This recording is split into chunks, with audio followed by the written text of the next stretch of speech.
Hi there, this is a video about teaching your dog to relax on a mat. The mat becomes the environmental cue, which means that when the mat comes out, your dog knows to settle on cue. Eventually the mat can be faded, and you can use this for something like teaching my dog to settle when guests come over, teaching my dog to be calmer in the backyard, or really any time that they get really excited. It can be useful to bring the mat with you if you go to the vet or go camping or any place you like to take your dog. What you're seeing here is the ultimate goal behavior. So I'm going to rotate my camera closer to my dog so that you can see what he looks like right now. We've worked on this behavior a lot.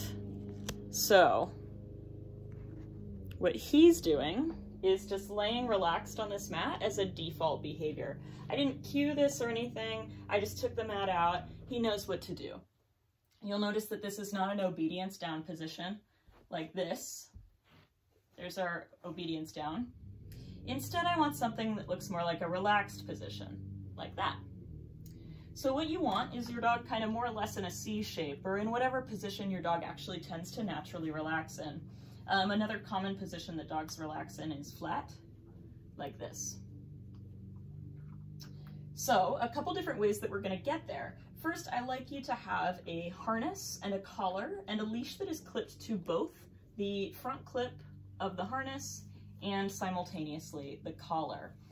So what we're gonna do is we're gonna practice this, and you're going to want to start by practicing in a really low distraction environment. So for example, my TV room is a really nice calm place that my dog does not associate with anything fun. But I'm still gonna practice as if we are in the fun and exciting environment. So I've got my Biothane leash. It's anchored under my foot, and then I'm also holding on to it as an insurance policy. And when you're taking your treats out, as you see, I've got my treats, and if my dog were to pull towards them, I move them. And then, if you're really nice and patient, the treat comes to you. So this is step one of teaching this behavior, is once your dog is laying down on the mat, you can practice if they lean towards the treat, pulling it away, and bringing it closer to them when they're nice and calm. My dog already has a fair amount of practice with this game, so he kind of knows what to do. But you'll find that some dogs are going to jump or try and get towards your treat hand, in which case you're going to be prepared to pull it away like so. So just like that, there we go. And then as our dogs are nice and calm, those treats are going to be slowly coming towards them. So here's my hand, slowly coming towards. Good job. And then we can start doing things like step two of this game could be luring my dog into a comfier position. So I'm going to take the food in my hand, and I'm going to look for one of those C shape or flat positions. So just like that. See how he popped his little hip out to the side? Great. Now we're going to go from rewarding that down position to rewarding this more relaxed position. Good boy. This might look like a really boring type of training session, but it's really valuable. So he just put his head on the ground. We call it a chin rest. That's also very awesome and rewardable behavior. In fact, I could even do it like this, where when his chin goes on the ground, I bring my treat closer. And if his chin pops up, my treat waits. Try and pull it up. There we go. That chin on the ground makes that treat happen.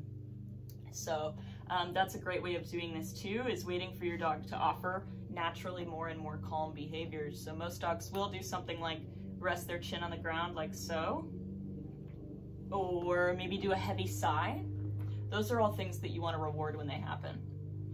So as you can see right now, I'm practicing this in one of the most boring rooms of my house that my dog does not associate with anything fun.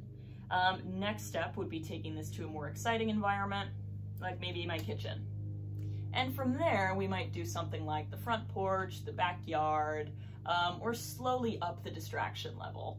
Once my dog can do this kind of thing with seeing birds in the backyard or seeing people walk by, then we've got a really good behavior. So this is something that we just want to practice for a good amount of time in a boring space until my dog knows that the instant the mat goes down, it's time to settle. So I'll show you what this looks like when you've got your goal completed. What happens is that you have your mat, you put it down in front of you, and your dog immediately goes into a settled position. So this is what I'm looking for. My dog is not doing an obedience down, which is something that he's also very good at and offers a lot. Instead, he's offering this nice relaxed position that looks almost like a position he could fall asleep in. So that's what I'm looking for. Again, you'd be anchoring the leash under your foot just in case we are liable to lunge at any point, and then slowly upping the distraction level as your dog is able to. That's it, and have a lot of fun with this. There are lots of different great mats out there. This one is from